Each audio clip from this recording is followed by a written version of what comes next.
বিশ্বের বৃহত্তম তেল মজুদের অধিকারী একটি দক্ষিণ আমেরিকার দেশ ভেনেজুয়েলা, আর পৃথিবীর সবচেয়ে শক্তিশালী রাষ্ট্র মার্কিন যুক্তরাষ্ট্র। ভৌগোলিক দূরত্ব থাকলেও এই দুই দেশের সম্পর্ক রক্ত, তেল আর ভূ রাজনীতির খেলায় মোড়া। ভোরের আলো ফোটার আগেই কেঁপে উঠল ভেনেজুয়েলার রাজধানী ক্যারাকাস।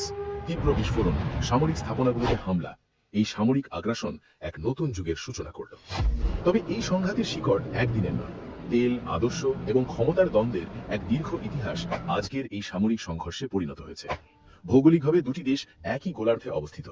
একটি বিশ্বের শীর্ষ ক্ষমতাধর রাষ্ট্র যুক্তরাষ্ট্র, আর অন্যটি বিশ্বের বৃহত্তম তেলের রিজার্ভের মালিক ভেনেজুয়েলা। অথচ গত 2 দশক ধরে এই দুই দেশের সম্পর্ক যেন সাপ নেউলের মতো। নিষেধাজ্ঞা, কূটনৈতিক বহিষ্কার এবং পাল্টাপাল্টি অভিযোগ, এটাই এখনকার বাস্তবতা। ল্যাটিন আমেরিকার এই দেশটি পৃথিবীর বৃহত্তম প্রমাণিত তেল ভান্ডারের উপর বসে আছে, আর এই সম্পত্তি কি তাহলে দেখে এনেছে আজকের চরম পরিণতি।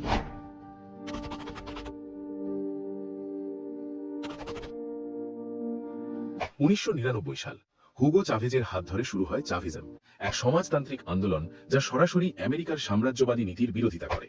কিউবা ও ইরানের মতো দেশের সাথে মিত্রতা স্থাপন করে ভেনেজুয়েলা।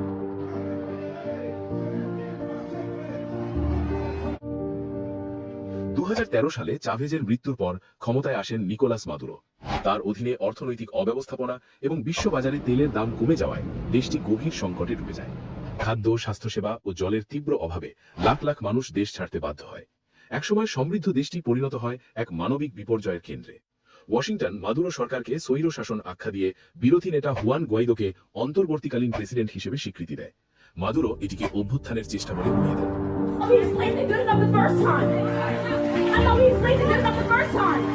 2025 সালের শেষ দিক, আমেরিকা মাদুরো সরকারের বিরুদ্ধে কঠোর অবস্থান নেয়।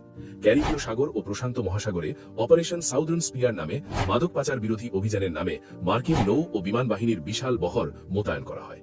এরপর আসে তেল অবরোধ। ভেনেজুয়েলার তেল রপ্তানি বন্ধ করতে মার্কিন বাহিনী ট্যাঙ্কার আটক করা শুরু করে। অর্থনৈতিক চাপকে সামরিক চাপের দিকে ঠেলে দেওয়া হয়।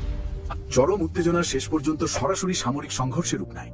3রা জানুয়ারি সকালে মার্কিন ডেল্টা ফোর্স ও বিশেষ বাহিনী ক্যারাকাসে হামলা চালিয়ে প্রেসিডেন্ট মাদুরোকে আটক করে। রাজনীতির এই দাবা খেলায় চাল দিচ্ছে দুই দেশের সরকার, কিন্তু ভুক্তভোগী হচ্ছে সাধারণ জনগণ।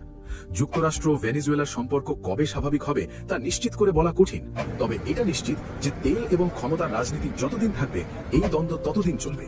আপনি কি মনে করেন, সমাধান কোন পথে? ভিডিওটি ভালো লাগলে লাইক দিন এবং শেয়ার করুন। আপনি এই সংকটকে কিভাবে দেখেন কমেন্টে জানান আমাদের।